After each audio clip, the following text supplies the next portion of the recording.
Welcome to the Quiet Warrior Show, where we help top leaders find their pathway to incredible success and a lifetime of happiness. Here is your host, Tom Dutta, the Quiet Warrior. All right. Welcome, everybody. This is the Quiet Warrior Show. Hey, my name's Tom Dutta. I'm your host today, and I'm standing up because I've got so much energy for this interview. We're live streaming on LinkedIn, Facebook, and YouTube. What does that mean? Well, it's the next generation of podcasting. We're taping, and you get to peek into the studio today. You can, in the chat box, interact with us, and we may feature your comment on the screen. This will be made into a feature YouTube premiere video in the future, and also an international podcast. So our guest is in the green room standing by, and I'd like to introduce her a little bit about Kelsey Carignan. Kelsey is the founder of Vibrant Yogi. She is a yoga instructor. She coined the vision, kindness cures, and she has an epic story of resilience through adversity, and she's a Toastmaster. So everybody, welcome to the Quiet Warrior Show, Kelsey. Hi, thank you for having me, Tom. I'm so excited to be here. I'm really glad to have you here too. I want to tell the audience that we met through like what I call fortuitous intersections. Many people know that I've been doing some side hustles because of a brain injury a few years ago, getting back to my full, and was actually waiting tables at a restaurant, came across somebody who spoke very highly of you, and well, I reached out, and now we're connected, and I heard about Vibrant Yogi, and I went, what is that? And then I looked further, and literally my heart stopped, because you have this story to tell. And so I invited you on here so that we can tell the world this story through my platform. So if it's okay with you, I came across this funky little video, and I'd like to start that and just watch a little bit of it, and then we can get into talking about it. How's that? Sure, sounds great. All right, everybody, we're going to roll the tape here. If you're watching the video edition of this, you'll see it. If you're the audio, obviously, you'll just be hearing it. So stand by as we start this video. Here we go. Happened. I had no clue how my life was going to change. Every day now, I'm so grateful for every second of it.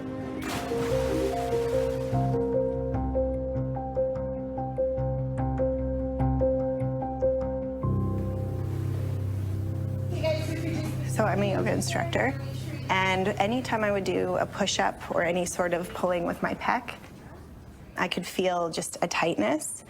And I figured, it's probably just a sore muscle, and I let it go. And then one day I looked down and my left nipple had kind of started to indent a little bit.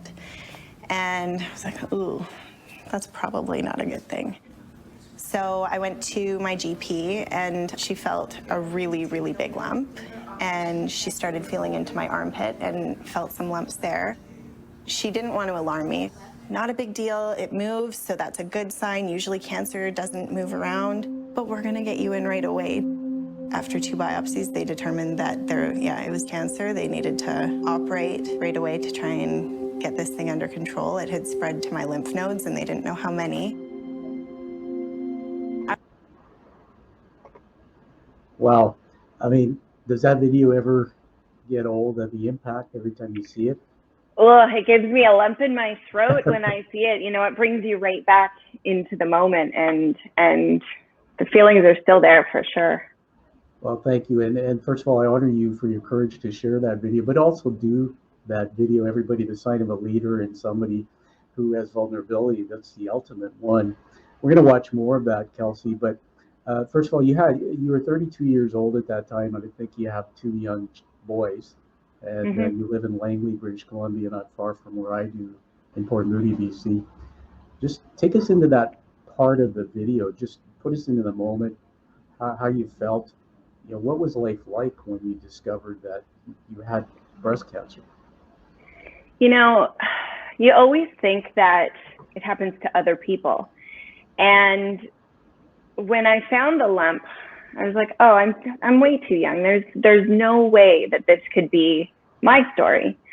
And then when I went for my mammogram and the ultrasound, in that appointment, they told me right away I had to go to my doctor, and to call somebody who could be there to support me. And I knew in that moment that I was up against something huge. And when my doctor said the words, "It's cancer," it kind of felt like, oh, okay, I had always had this feeling that I was waiting for something, or that something was missing. And when I heard those words, it was kind of like the universe was just giving me what I needed to take those next steps. Yeah, it's amazing. Thank you again. We honor you to share this story yet again, because talking about it, I'm sure, takes you back.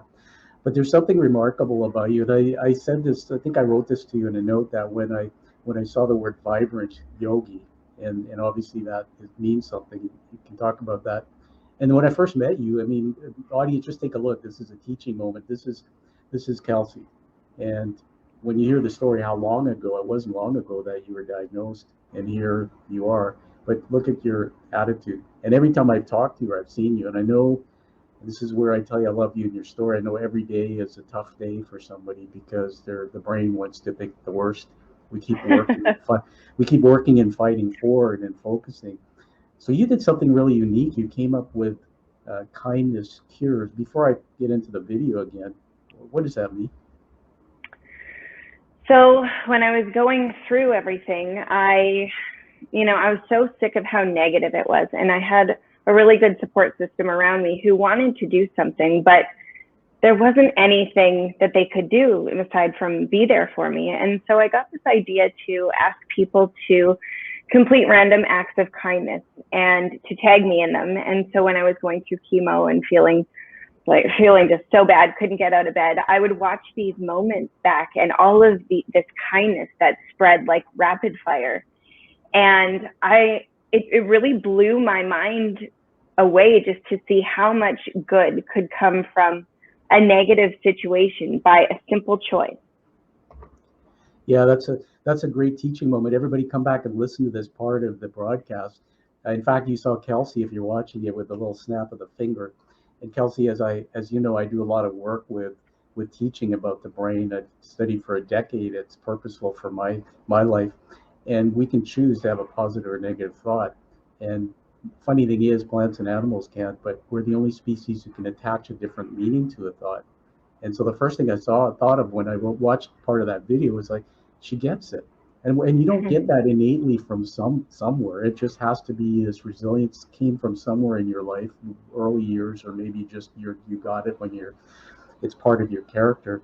But knowing that if you change the meaning of this event to something positive, the body's chemistry is amazing. It's a miracle machine. I'm not suggesting that everybody will overcome breast cancer, but it certainly puts you in a different state. Let me, with your permission, go back into the video. Let's take a look a little bit more back. All right, stand by. I wanted to know what to expect and what was out there, and there was just nothing. So I just made the decision that I was going to make it the best thing that I possibly could, and try and make it a little bit less scary for other women, so that they didn't have to feel that sense of loss and that sense of like, where do I go from here, that I felt.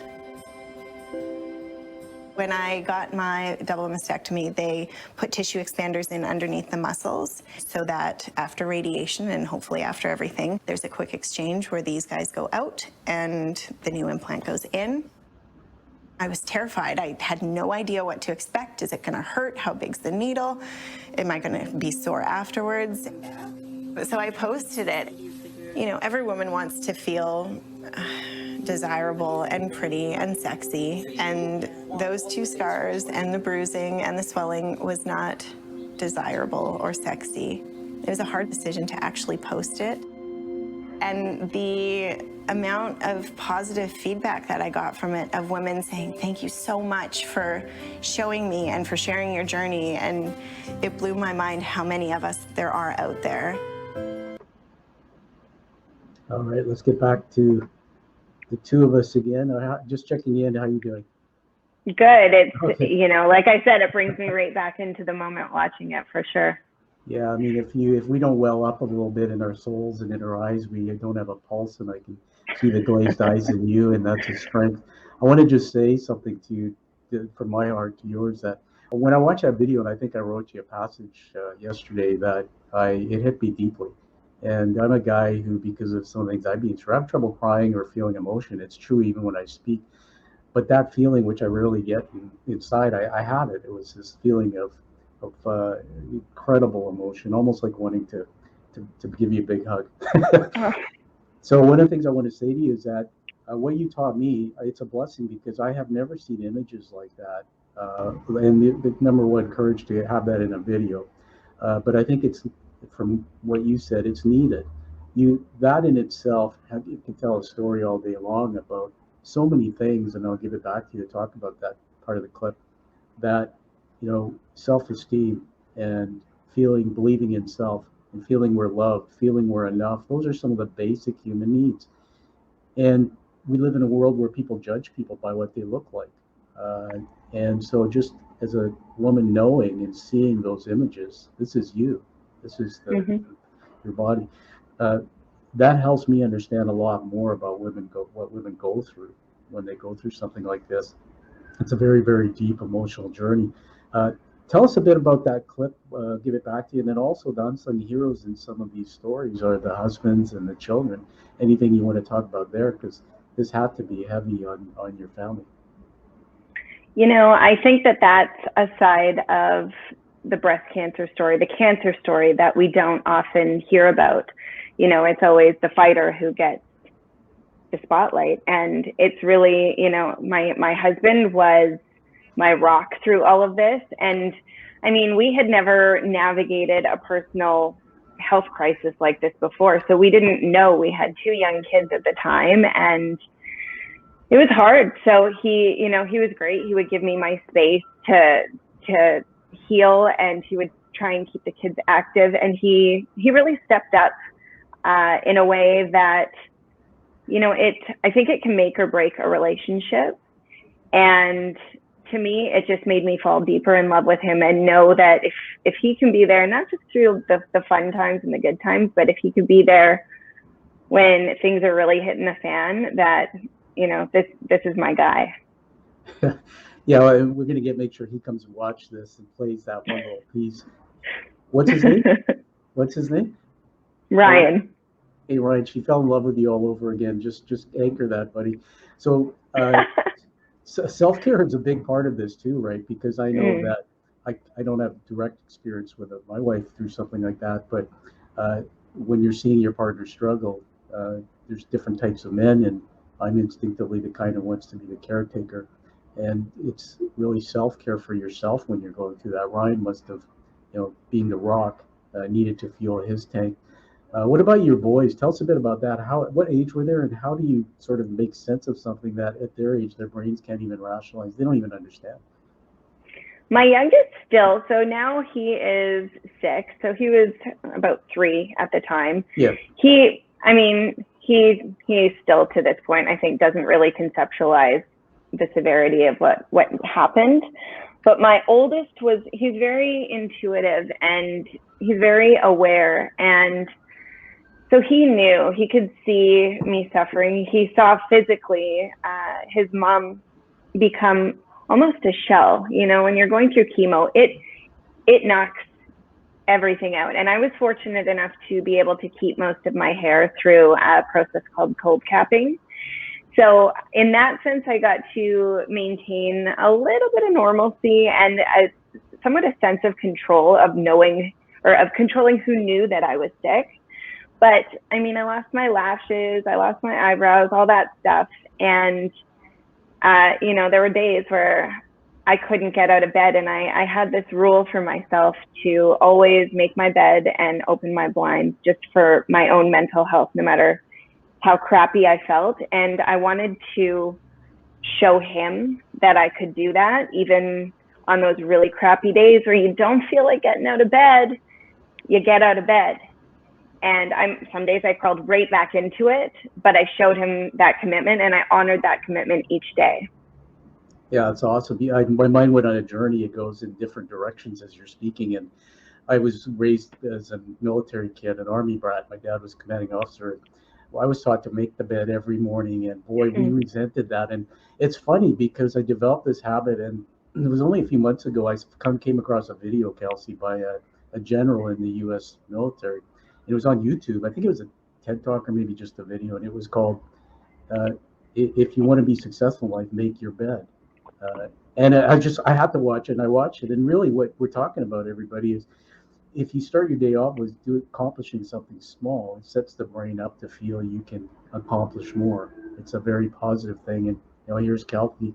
I know in the video, we're going to keep it going in a minute. There was one line in there, I won't steal the thunder, about, I think you explained what it felt like going through chemo.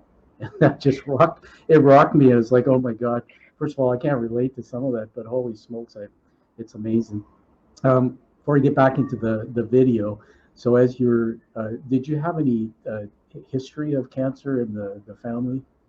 No, well, my dad's mom had it, but so I was fortunate enough to get genetic testing done through BC Cancer Agency, and it turned out that there was 0 genetic component to it. Wow. And to this day, I know you can't always pinpoint, but has there been any revelation in what might have triggered that? I mean, you could guess until you're blue in the face. I know that there's been studies that have shown a correlation between alcohol consumption, obviously toxins around your body. I was a university student and liked to frequent the bars. And, I think when I was younger, I didn't take the best care of my body. But to sit here and to think, was this it? Was this it? I'm not really a sit in the past kind of person. I'm a leaning forward, and what can I do today to maybe reduce some of those toxins or to increase the right things within my body to help keep that cancer away. Yeah, everybody, thank you, Kelsey. There's another teaching moment. You just heard that Vibrant Yogi side of Kelsey. She said, I'm not a stay in the past person. And I want to riff on that for a minute, that I love that keep looking forward. I think also the fact that you said that about looking after your body, and when you're younger, we're carefree, that also can be a trigger for others to say, what's that all about? My father, as you know, my story, was a chronic alcoholic, and he passed away a few years ago from a heart attack. But dad was dry 22 years in AA. But what I saw in how he treated his body later in life, he paid. So certainly seeing that. I almost wonder, they say that when children go through adversity and pain, they become stronger. It becomes a superpower weapon. How do you feel about that thought? Your children going through this may not realize, but they're forming this, I think, this resilience from their mom's story. Did you even consider that? Oh my gosh, that was a massive part of my healing. I know for a lot of people, they don't want to go down that route of what if I'm not here. But for me, I had to go all the way into the rabbit hole and to the bottom of that hole so that I could start to get myself out of it. And that's not for everybody. I don't suggest that for everybody. But for me, that was what I needed to do. And so I eventually got to the point where even today, I understand that if I'm not here, we all have stories. We all have tough points in our stories. And if losing their mom is a part of my boy's story, I know that they're going to be okay, because that is what happens in life. And my goal is just to give them the tools to look at any of these challenges, whether it's me or it's not me, whether it could be a million things, but to look at these tough things that get thrown at us and to see how we can use them to fuel purpose, rather than,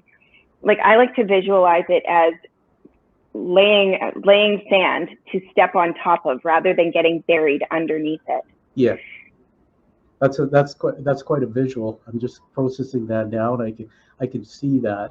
And I just want to say one more thing, and then we'll get back into the video for a couple of minutes, to actually see you go through that journey of the chemo and things, which is quite remarkable when you see it on the video. That up until age 15 or so, what I know from studying brain science is the prefrontal cortex, which is a rational brain, doesn't really work well, and so the children believe everything they hear, because it just goes in and the brain wires it in what we call neural nets, basically our thinking patterns. So therefore, if you grow up and somebody says you're fat and ugly, whether you are or not, the unconscious mind wires it in that that's truth. One of the things I saw in the video, which you can tell us about when we see it, is there was a meme that said getting cancer was the best thing that happened to me, something like that. And I went, wow, the insight, like you get this, because if I'm your children and I'm hearing my mom speak that way, guess what's wiring into my unconscious thought patterns? Getting cancer is the best thing. So if they ever get something like cancer, some other situation that's tough, they're going to remember that. They're going to associate that with, positive thinking. I mean, I just think it's a gift, and what you put out there, I think the world needs to hear more of it. Let's get back into that video, okay? Sure. All right, stand by. I would tell people it would feel kind of like if you had the worst flu in the entire world and your worst hangover in the entire world and they had a baby. That was what chemo felt like for me. That was it. That line. I saw so much negativity out there. If I was going to beat this thing, I knew I needed to have a team behind me of supporters and positivity. And that's where the Kindness Cures started. So I asked the people who were following me just to do something kind for someone and to put it on Instagram and tag me in it. And then when I was having tough days, I would go through and I would be like, Kate, we did this, we did this, we did this. We had an army of kindness and of people doing good things from this stupid bad thing. And it just kind of caught on like wildfire, where people would tag their friends in it and then their friends would do it. And all of a sudden, complete strangers were sending me messages of hope and of inspiration. And that was when I started to really see the power that Instagram could have. I can tell you hands down, my best Instagram post was my first push-up that I did after surgery. Every ounce of strength and learning new muscle movements. And I did it. That feeling of victory afterwards, it's like, yes, you cannot tell me what I can and cannot do. No clue how my life was going to change. I'm just going to pause that because I lost my place in that video. We'll come back to it. Sure. While I'm finding my place again, talk to us about that push-up, because we don't always realize the physiological side of this.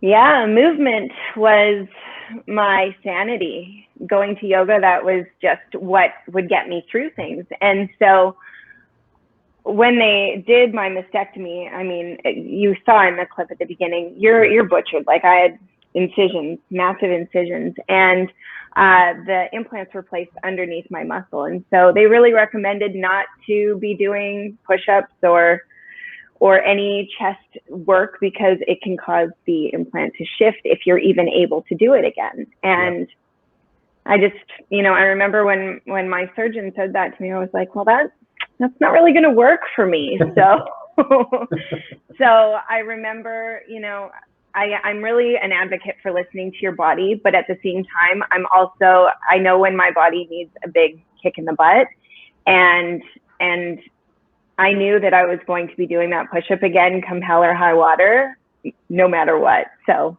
when it happened, it was, even thinking about it now, I get the goosebumps, and it was a proud moment for sure. Well, we saw that fist pump in the video, so it's time for a quick celebration. Just let's have some fun here. There it is. We're celebrating the first push-up. Oh my goodness, it's all for you there, Kelsey. The thing about that is, and I think about, I do a lot of work on heroes' journeys, or heroes. The narrative of heroes are people who push through the wall. There's a great movie called Moneyball that I watch. I want to share this with you as a quick story that Brad Pitt was in it. It was about a baseball team that really got gutted, all their talent. So he re-engineered a way to build a team with a low budget and with broken players that, as an aggregate, could actually achieve more runs. And that team, he turned it around and made it almost to the pennant. They didn't win the pennant, but a team that was not supposed to do anything went almost to the championship. And so he was recruited. They put him in a limousine, drove him down.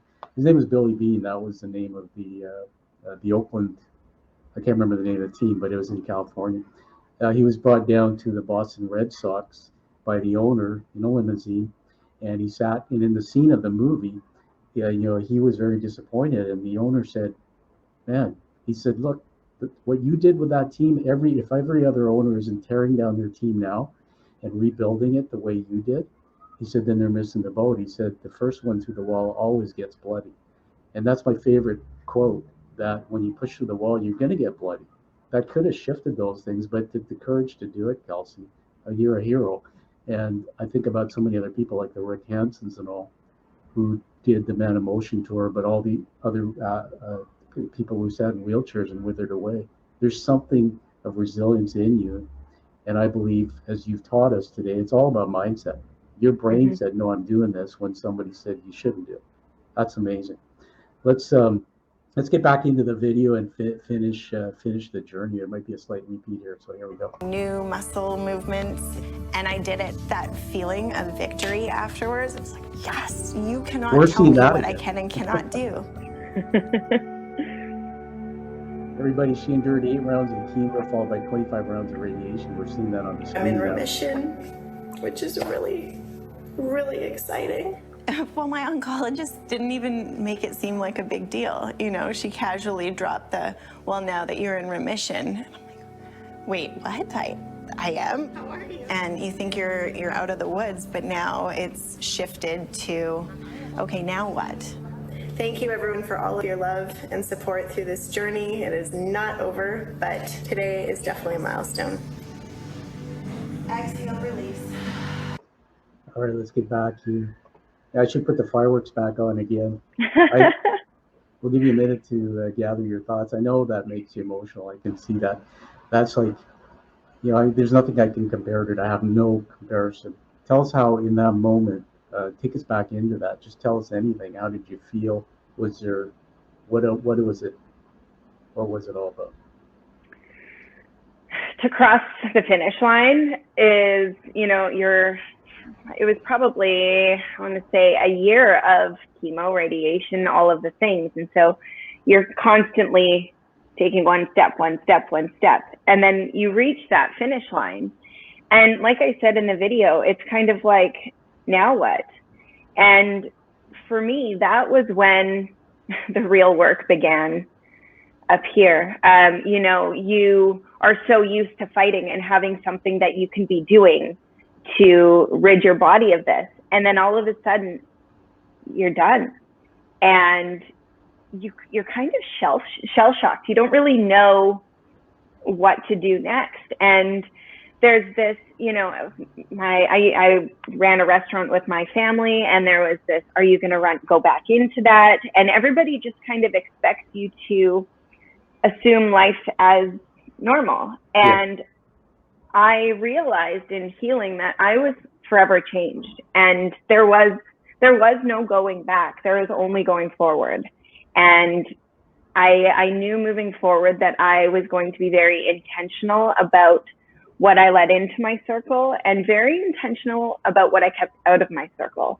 So saying no's and putting up boundaries was something that became a really, really high priority for me, and not living my life for other people anymore. And I really decided that I wanted to start doing things that fueled my soul and that made me happy and helped to peel back the layers of who I am to share the gift that I've got and the story that I've got.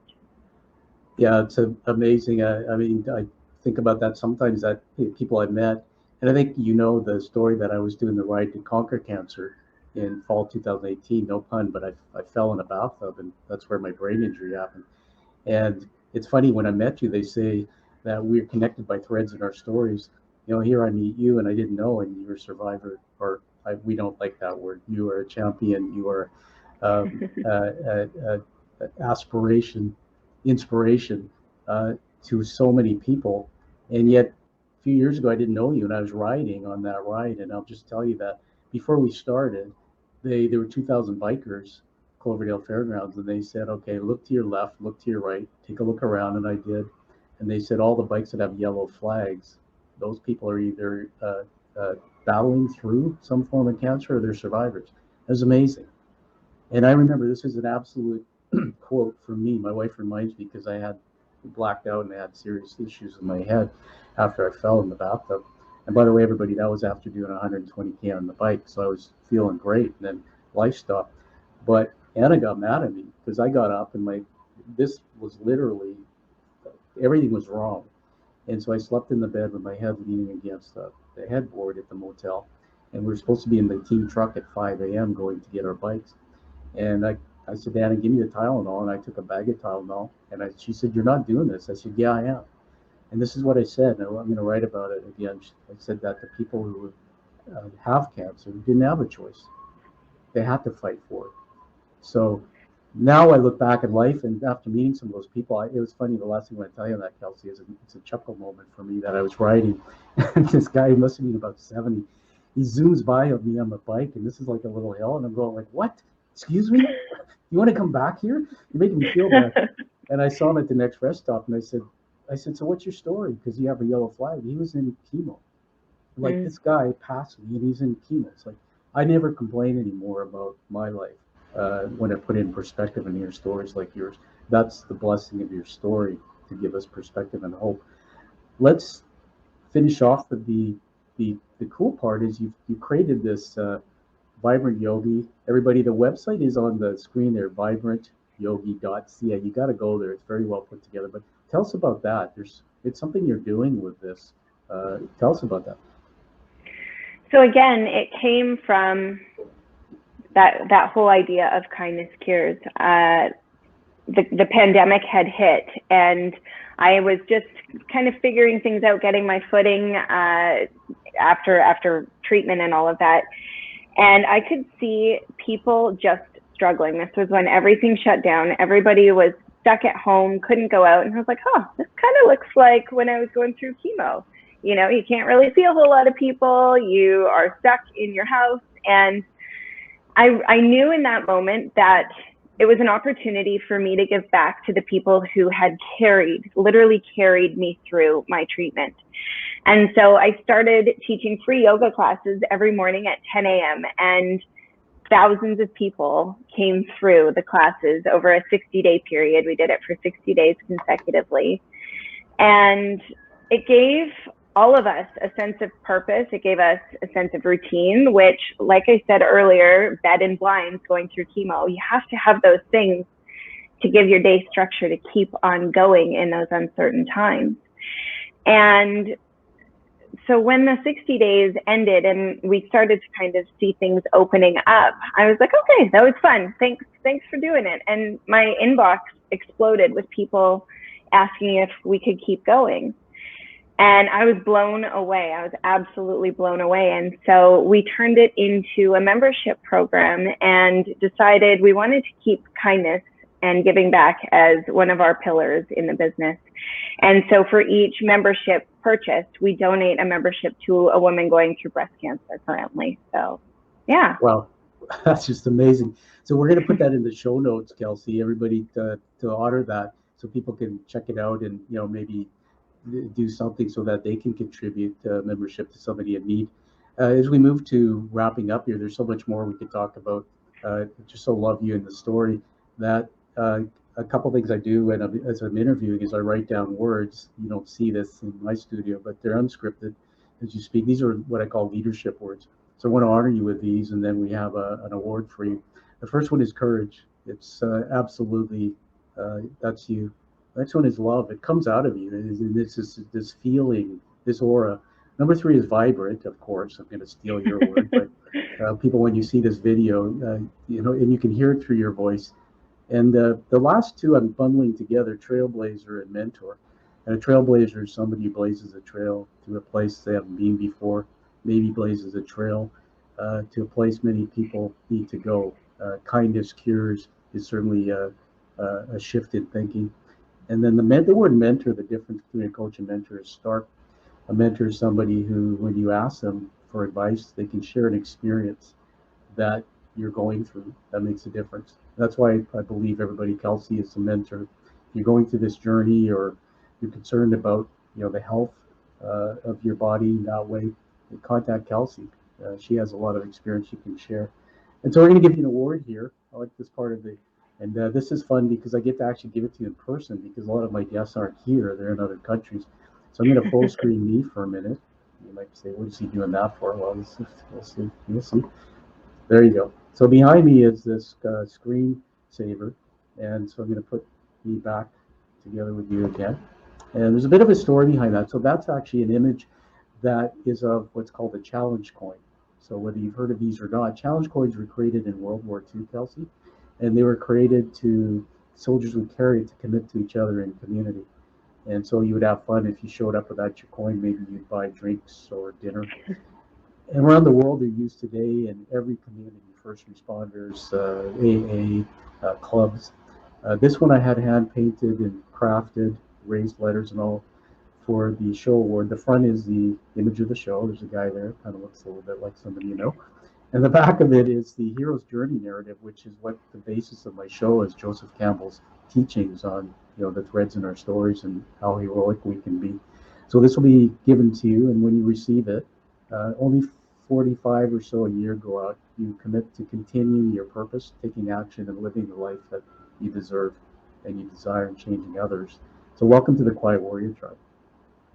What an honor. Honestly, Tom, I don't know if your listeners know or not, but you have been a mentor to me, really, really helping me navigate steps in my own journey. And I am just beyond grateful for you sharing your story, sharing this platform, and kind of taking me under your wing and helping me take the steps that you've also walked. So thank you for all that you've done for me so far. I know it's just the beginning of our journey, but I'm really grateful.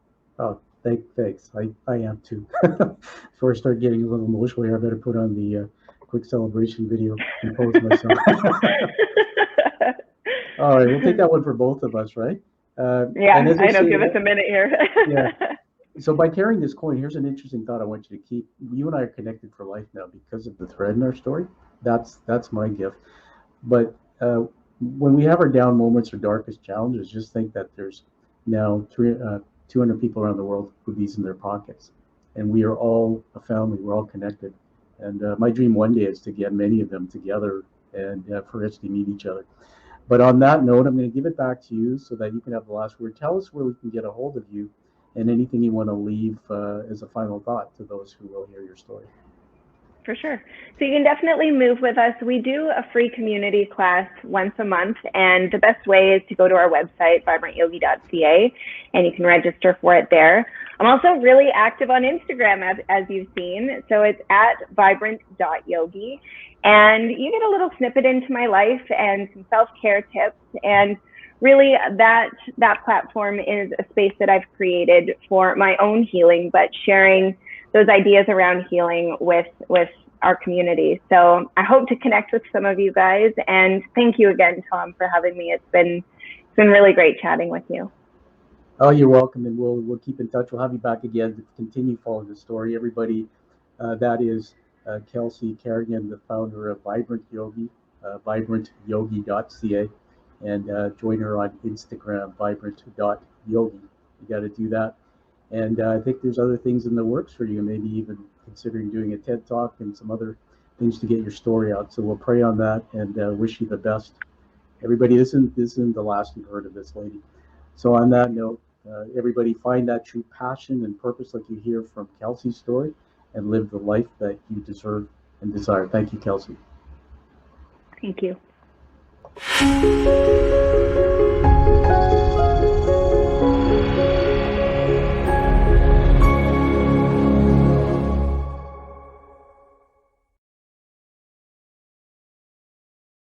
Thank you for listening to The Quiet Warrior Show. Create is a motive-based leadership development firm. www.kreat.ca